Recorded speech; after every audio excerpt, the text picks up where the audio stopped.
Hello guys, അസ്സലാമലൈക്കും.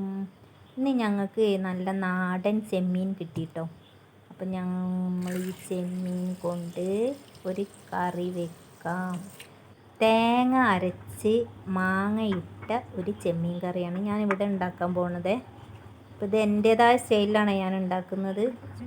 അപ്പോൾ അത് അതിലേക്ക് വേണ്ട സാധനങ്ങൾ മല്ലി, മുളക് പൊടി, മഞ്ഞൾപ്പൊടി എല്ലാം ഇട്ട്, പിന്നെ തക്കാളി ഇട്ട്, പച്ചമുളക്, ഉപ്പ് എല്ലാം ഇടുക. കുറച്ച് പുളി പിഴിഞ്ഞൊഴിക്കുക. എന്നിട്ട് അടുപ്പത്ത് കത്തിച്ച് നല്ലോണം തിളച്ച് കുറച്ച് തേങ്ങ അരയ്ക്കുക. ചെമ്മീൻ കുറച്ചൊന്ന് വേവാകുമ്പോൾ മാങ്ങ കഷ്ണം ഇട്ട് കൊടുക്കുക കേട്ടോ.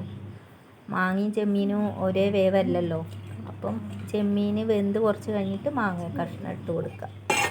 അപ്പോൾ ഇതിവിടെ നല്ലോണം വെന്ത് പാകമായിട്ടുണ്ട്. അപ്പോൾ നമ്മുടെ ഈ അരപ്പ് ഇതിലേക്ക് ഒഴിച്ച് കൊടുക്കുക.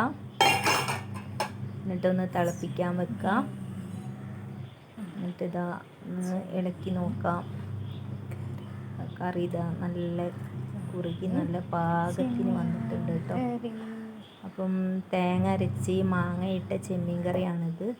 ഇനി അതിലേക്ക് കുറച്ച് ഉള്ളി വറുത്തിടാം. ഓക്കെ, ഇങ്ങനെയാണ് ഞാൻ ചെമ്മീൻ കറി ഉണ്ടാക്കാറ്. അപ്പോൾ ഗെയ്സ്, ഇവിടെ ചെമ്മീൻ കറി റെഡിയാണ്.